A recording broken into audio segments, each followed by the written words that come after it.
Good afternoon to everyone. Today we will discuss about the foreign market entry strategies. Foreign market entry strategies. Foreign market में हम लोग कैसे enter करते हैं? What should be the strategy to enter in the market? What are the ways to enter in the foreign market? And what are the pros and cons of entering in the foreign market? So then, starting with the foreign market entry strategy, first we will discuss basic foreign expansion entry decisions. कौन कौन से वो decision होते हैं जो basic रूप से हमें पहले ध्यान में रखने पड़ते हैं जब हम किसी मार्केट में एंट्री करने की सोचते हैं। तो उसके लिए 4 डिसीजन हमें लेने पड़ते हैं मार्केट में एंट्री करने के लिए। वो 4 डिसीजन कौन कौन से हैं? किस मार्केट में हमें इंटर करना है, which market to enter, when to enter these markets, market में एंट्री कब करना है, किस मार्केट में एंट्री करना है, कब एंट्री करना है, what is the scale of entry, यानी हम किस लेवल पर एंट्री करेंगे, कितनी बड़ी मात्रा में इन्वेस्टमेंट करेंगे, या चूंकि हम लोग यहाँ पर फॉरेन मार्केट की बात कर रहे हैं तो फॉरेन मार्केट, चूंकि एक मार्केट में एंट्री करने की बात नहीं कर रहे हैं, हम फॉरेन मार्केट में एंट्री करने की बात कर रहे हैं। तो there are certain norms such as foreign direct investment, foreign institutional investment, और गवर्नमेंट कभी कभी रिस्ट्रिक्शंस लगाती है। जैसे आपने अभी देखा है कि इंडियन गवर्नमेंट ने चाइना के इन्वेस्टमेंट पर या नेबरिंग कंट्री, उन्होंने सॉरी चाइना नहीं कहा है, नेबरिंग कंट्री के फॉरेन इंस्टीट्यूशनल इन्वेस्टमेंट पर प्री अप्रूवल की एक कंडीशन लगा दी है। अब इस प्री अप्रूवल का कंडीशन भी कभी कभी एक प्रॉब्लम एक मैटर करता है। तो what is the scale of entry to enter in the market and which is the best mode of entry? इसका मतलब देयर आर सर्टेन मोड्स, जैसे लाइसेंसिंग है, फ्रेंचाइजिंग है, ज्वाइंट वेंचर है, कोलैबोरेशन है। तो these are the modes of entry in the market, foreign market. तो आप कौन से मोड को यूज करेंगे to enter in the market? This we will discuss one by one. Number 1, which market to enter? There are 200 nation states, different long run profit potential for firms. There are so many different potentials, size of the market. तो जब हम inter करते हैं, किस market में हम inter करने जा रहे हैं, ये डिपेंड करेगा size of the market, purchasing power, उस मार्केट की परचेजिंग पावर क्या है, एंड फ्यूचर वेल्थ, यानी उस वहां पर फ्यूचर क्या है। जैसे मैं 3 एग्जांपल ले लूंगा। साइज ऑफ द मार्केट, अगर हम देखें कि एरिया वाइज, तो पूरे विश्व में हम, चूंकि बार बार याद दिला रहे हैं आपको, we are talking about the foreign market entry strategy. तो अगर हम एरिया वाइज देखेंगे तो area wise Russia is the biggest nation in the whole world by area, but by population, if we consider, China is the first and India is the second by the population। means अगर हम consumer की दृष्टि से देखेंगे तो China और India एक बड़ा मार्केट है, लेकिन अगर हम इकोनॉमी के पर्सपेक्टिव से देखेंगे तो अमेरिका एक बड़ा मार्केट है। तो while entering in the market we have to look after the size of the market। किस मार्केट में हम एंट्री करने जा रहे हैं? बांग्लादेश में एंटर करेंगे, स्वाभाविक सी बात है कि अगर इंडिया से हम बांग्लादेश या नेपाल की तुलना करेंगे तो उनका मार्केट बहुत छोटा है। हमारा मार्केट कंज्यूमर के हिसाब से अगर देखेंगे, by the level of consumption, our market is a very big size of the market, and every one wants to enter in this market because of the large consumer base, purchasing power, potential of the wealth। यानी अगर per capita income की बात करें तो India भी top 10 में आता है, लेकिन परचेजिंग पावर अगर नहीं होगी, जैसे अगर हम साउथ अफ्रीका की रीजन का ले या अफ्रीकन कंट्रीज का हम लें, तो अफ्रीकन कंट्रीज में पर कैपिटा इनकम बहुत लो है। वहां पर कबीलाई शासन है, बहुत सारे, साउथ अफ्रीका और मिस्र को छोड़ दीजिए तो ज्यादातर देश भुखमरी के कगार पर हैं। प्लीज अपना माइक बंद कर लें। तो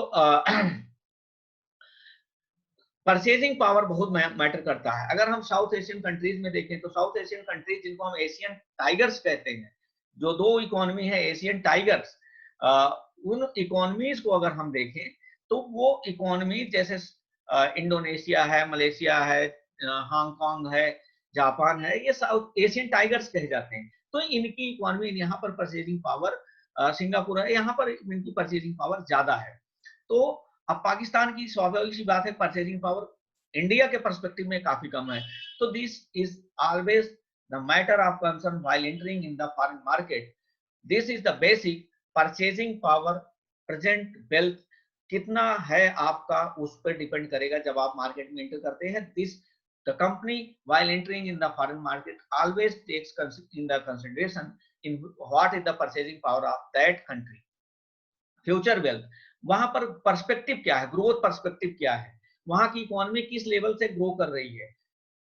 अगर अगर आज की डेट में उनकी मान लीजिए ग्रोथ रेट कम है, तो क्या फ्यूचर में, फ्यूचर पर्सपेक्टिव उनका क्या है, फ्यूचर में उनका ग्रोथ रेट कितना रहेगा, ये बहुत कंसर्न मायने रखता है जब कोई भी कंपनी मार्केट में एंटर करती है। ये ध्यान रखने में, ये एक डिसीजन लेने में कि उस मार्केट में एंटर किया जाए या ना किया जाए। अब benefits, cost and risk trade off क्या होते हैं, इस तरह से रैंकिंग करने पर उनके क्या होते हैं। फ्यूचर इकोनॉमिक ग्रोथ का बेनिफिट मिलता है। फ्री मार्केट सिस्टम, अगर कंट्री में वहां पर फ्री मार्केट सिस्टम है, जैसे अगर देयर रेगुलेशंस नहीं है, रूल रेगुलेशंस, बहुत रेस्ट्रिक्शंस नहीं है, मार्केट रिस्ट्रिक्टेड नहीं है। जैसे अगर हम कहें कि कोई कंपनी रिटेलर है, मान लीजिए वॉलमार्ट हमारे यहाँ आना चाहती है, और वॉलमार्ट यहाँ पर foreign direct investment retail sector में अगर रिस्ट्रिक्टेड है, स्वाभाविक है वो कंपनी लार्ज कंज्यूमर बेस होते हुए भी इंडिया में एंटर नहीं कर पाएगी। तो अब इस समय पैंडेमिक सिचुएशन में जैसे इंडिया ने फॉरेन इंस्टीट्यूशनल इन्वेस्टर्स पर रिस्ट्रिक्शंस लगा दिया है, ये कहते हुए कि ये अपॉर्चुनिटी वेस्ट जो है, जो इन्वेस्टमेंट हो रहा है, उसको हम रिस्ट्रिक्ट करेंगे। तो ऐसे में फ्री मार्केट सिस्टम जो है नहीं काम कर पाएगा।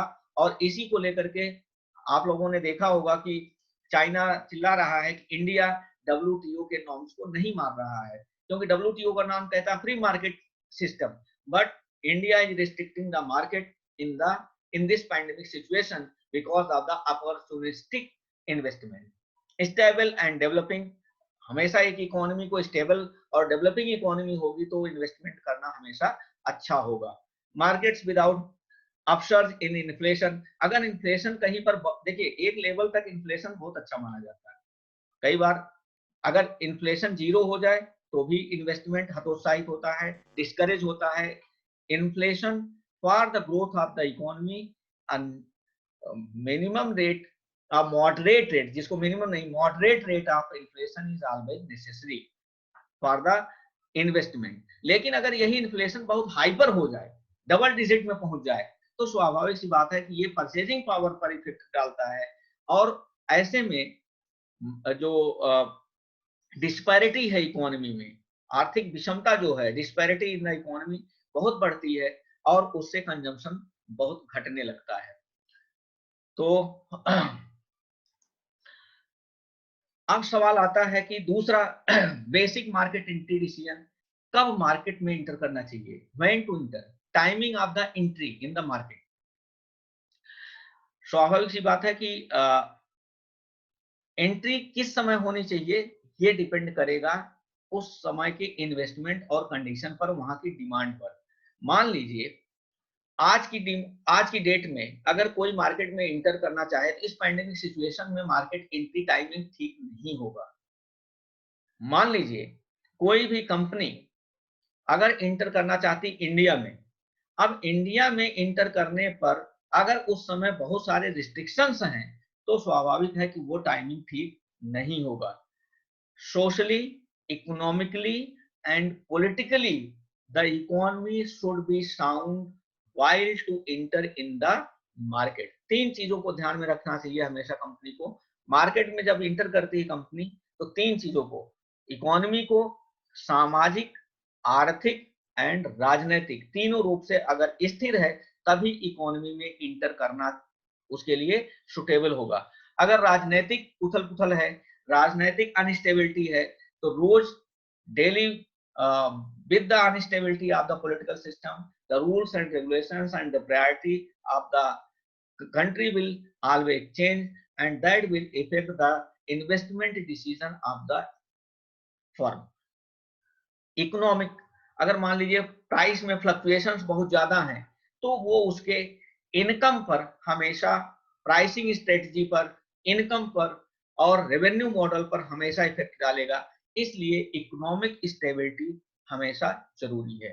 और स्वाभाविक है सोशल स्टेबिलिटी, अगर सोशली साउंड नहीं है, कहीं नक्सलाइट आंदोलन चल रहा है, कहीं पॉलिटिकल मूवमेंट्स चल रहे हैं, कहीं कोई और सोशल प्रॉब्लम क्रिएट हो रही है, that will be always have the effect on the sales and production of the company, and that would not be the suitable time to enter in the market.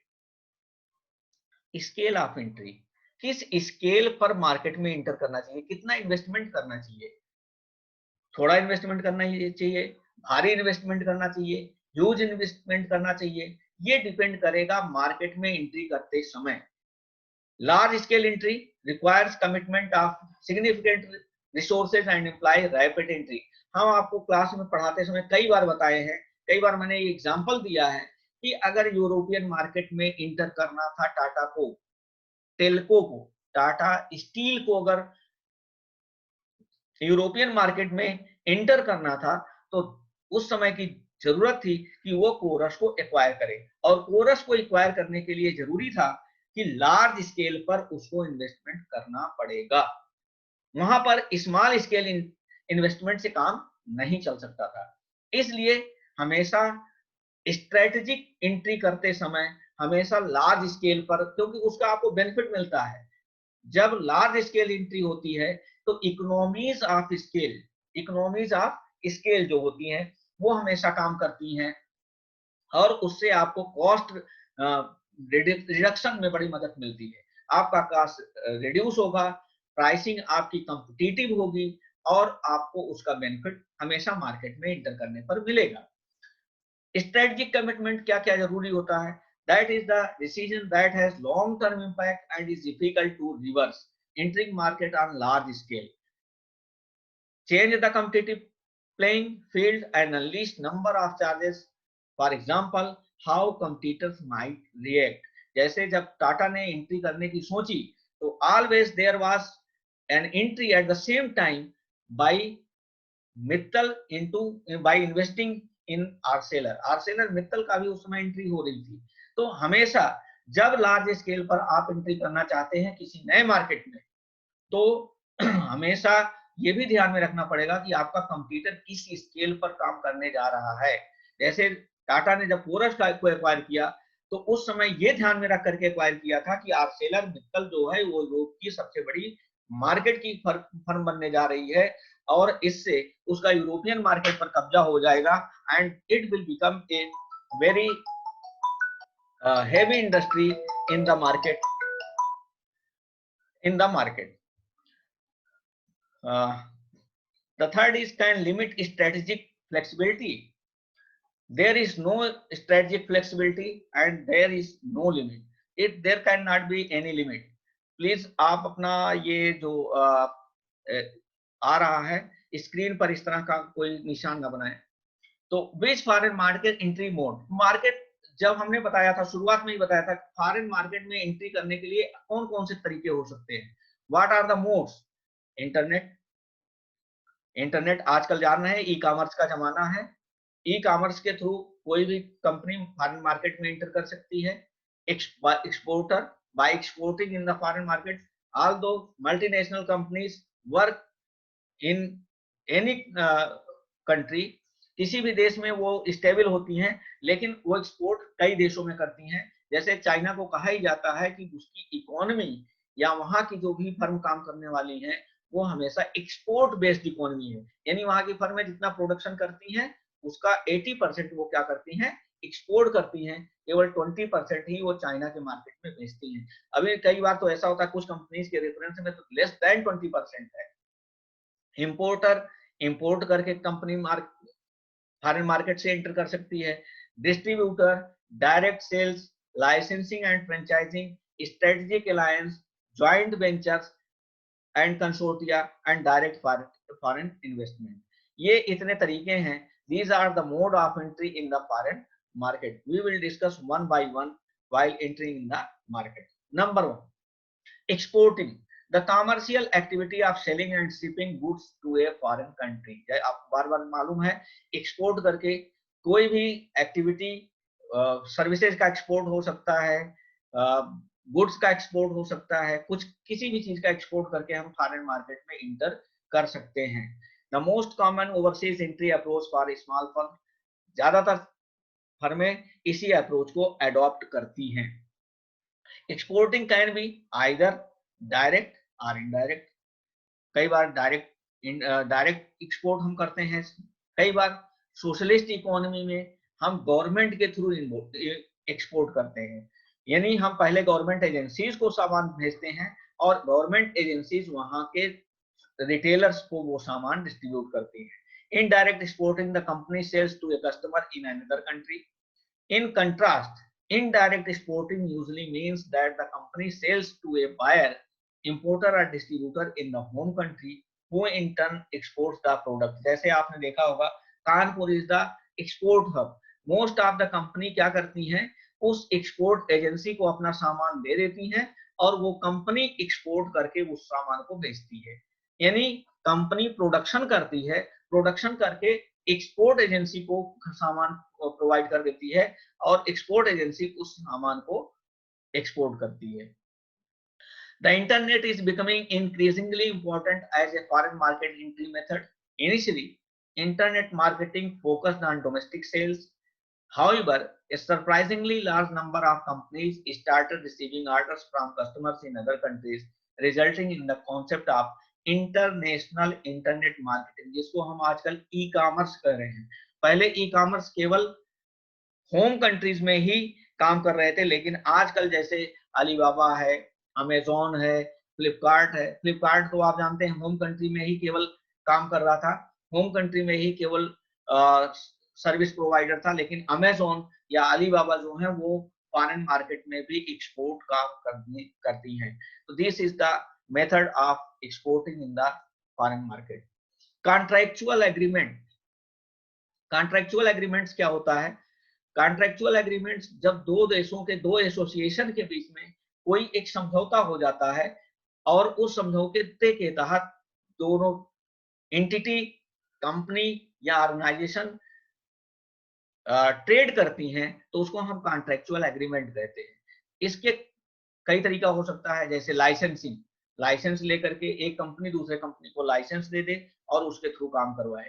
Franchising, मतलब अपनी एक franchising अपनी अपनी एक permission दे दे कि वो अपनी वहां पर ब्रांच खोल सके और उस टैग को इस्तेमाल कर सके. One by one we will discuss in the next slide.